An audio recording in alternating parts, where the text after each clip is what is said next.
All right, so today we're doing a deep dive into a text that, it's over a century old, but its ideas are still everywhere in the modern self-help world. We're talking about The Science of Getting Rich by Wallace, published around, 1910? That's the one. And it is just audacious in its claim, which is, I think, what makes it so fascinating. Wattles tells you right up front that getting rich isn't about luck or talent. No, he says it's an exact science. An exact science. It works with the same certainty as, say, addition or subtraction. I love that comparison. He's basically saying if you follow this formula, the result is guaranteed. He even promises that if you really get this, it's the only book on the subject you'll ever need. Which is a huge claim for such a surprisingly compact book. It really is. But we should be clear about what he even means by rich. Yes, that's critical. When he says richness, he's not just talking about piling up cash. For him, it's about having everything you need to live a complete life. To fulfill your highest potential. Exactly. But, and this is important, he's also very pragmatic. He says that in our society, money is absolutely the tool you need to do that, to grow, to have an impact. You need plenty of it. Okay, so our mission today is to really distill this scientific formula for you. It seems to break down into three core parts. It does. First, you have to establish these foundational truths he lays out. Then there's the mental part, which he calls thinking in the certain way. And finally, you have to connect that thought to the real world by acting in the certain way. Right. So let's jump in, because this science, it doesn't start with a spreadsheet. It starts with the nature of the universe itself. Exactly. Wattles' whole system really hinges on this, this metaphysical premise. If you can't get on board with these truths, then all the other steps, the thinking, the acting, they just don't work. You have to take that leap. You really do. And that first truth is the biggest leap. He calls it the original substance. Okay, what is that? Wattles says that everything in the universe, everything you can see or even think of, plants, rocks, space, it's all made from one single, formless, and supremely intelligent material. So one thinking stuff that makes up everything. He calls it the source, or even God, right? He uses those terms interchangeably, yeah. It sounds more like ancient philosophy than something from the Gilded Age. So why does accepting this matter for, your bank account? Well, it matters because of what this substance is. He says it's inherently pro-life. It's always moving toward more life and fuller functioning. Okay, so the universe is fundamentally creative and expansive. Yes, which means the universe isn't a limited pie that we all have to fight over. The basic rule is abundance, not scarcity. So we have to accept that the universe is basically this giant, intelligent, thinking putty that's always expanding. That's a great way to put it. And that connects directly to the second truth. Thoughts trigger creation. Because this substance is intelligent, it thinks. And every thought leaves an impression on it, which automatically starts a creative process to match that thought. The book has a great analogy for this. The thought of an oak tree gets impressed on the substance, and the process to create it starts instantly. Right. Even if the tree itself takes 100 years to grow, the creative force is set in motion at that exact moment.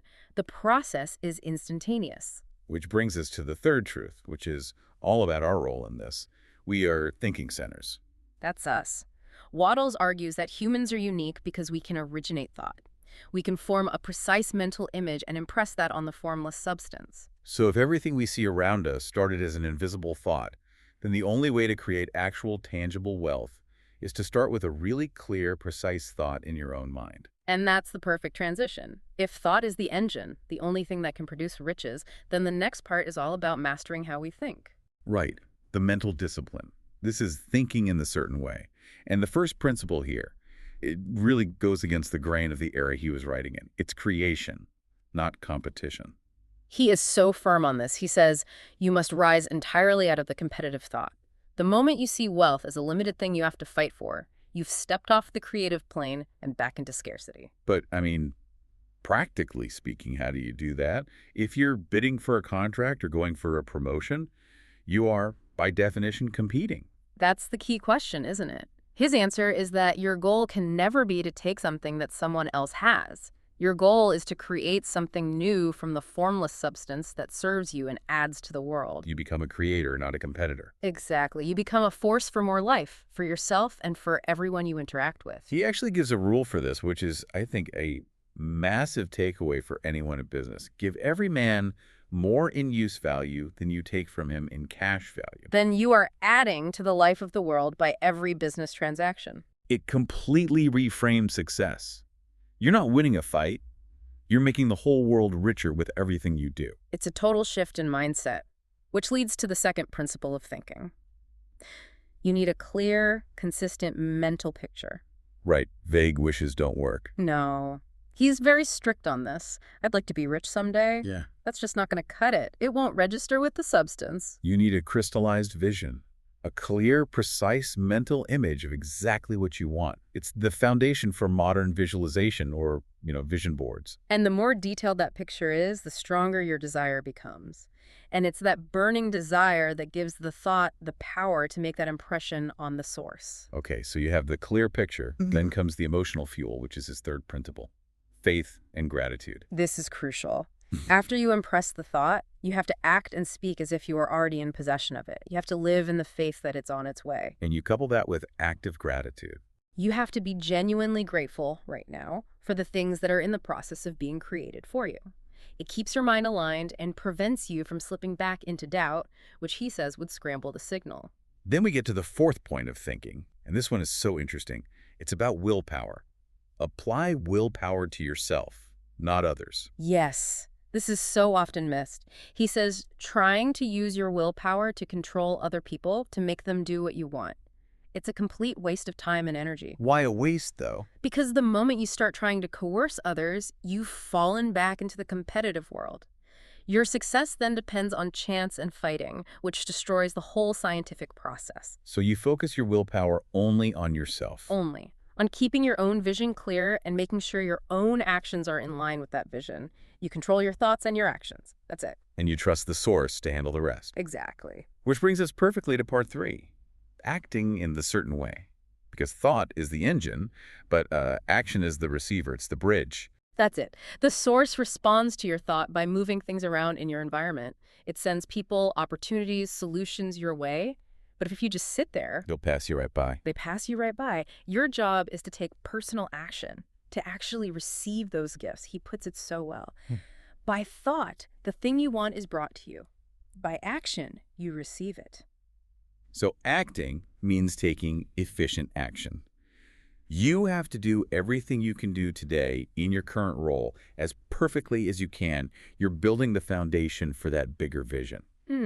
And you need to be in a vocation, a job, or a business that feels right to you, one that uses your talents. You don't have to wait for the perfect job, but you engage with the work in front of you now in this advancing creative way. You have to be, as he puts it, the advancing man.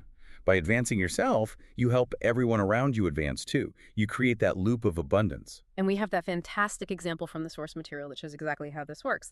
The couple trying to start a business with those custom websites. Yes. They'd spend a year just hitting brick walls. Every developer told them their idea was too unique, too custom, or just impossible. And the quotes were insane. $10,000, $100,000. It was just a really discouraging real-world problem. Then they read the book, and they shifted their thought. Not just, we want websites, but something more specific. Right.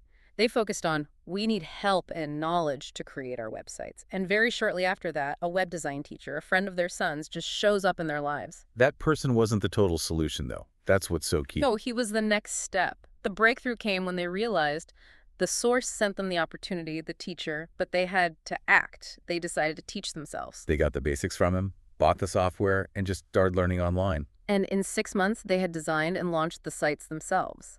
But there was one last piece. A custom shopping cart. So they impressed this one, very specific need onto the substance, with faith and gratitude. And the very next day, a postcard arrives in their mail. Not from them marketing, but from a programmer offering his services. And he didn't just build the cart. He loved their site so much he helped them fill in the rest of their knowledge gaps. They got what experts said was impossible for a fraction of the cost. And their takeaway wasn't just magic. It was that this mindset, this faith, gave them the perseverance to see a new path, teaching themselves, where before they'd only seen roadblocks. It's a perfect illustration of the thought-action bridge. And this is where it gets really interesting, connecting it to today. I mean, this isn't just some dusty old book. Wattles is basically a pioneer of the whole self-help movement. Absolutely. His work directly inspired so many later philosophies. The most famous one today is probably The Secret. It's almost a direct descendant. And what's wild is that he himself admitted he was just synthesizing even older ideas. Oh, yeah. He said he was tracing these principles back through writers like Ralph Waldo Emerson, from the 1840s, and even further back to ancient Hindu texts and the Bible. But he made it practical, a step-by-step method. That was his contribution. He turned philosophy into a formula. And now the book is so old, it's in the public domain. Anyone can read it for free. Which is a beautiful sort of reflection of the abundance principle he's talking about. It really is. So to synthesize this for you, the listener, what Wattles is doing is trying to frame success as a predictable process. It only fails if that alignment between the three parts breaks down. The clear mental vision, the unwavering faith, and the consistent value-creating action. Get those three in sync, and the result, he claims, is scientifically certain. It demands that you master your internal world before you can expect to change your external one. It's a powerful framework, and it's a direct challenge to the idea of scarcity that, let's be honest, runs so much of our world. He believed the only real limit is a fuzzy mental image combined with a failure to act. That's a huge takeaway. And to leave you with a final thought on this, Wattles offers this provocation. He says, the poor do not need charity, they need inspiration. And to build on that, he says, no man is kept poor because opportunity has been taken away from him. And that really challenges you, doesn't it? It makes you ask, what mental shifts do I need to make to stop seeing limitation and start seeing creation? What precise vision are you clarifying, and what action are you taking today to receive it?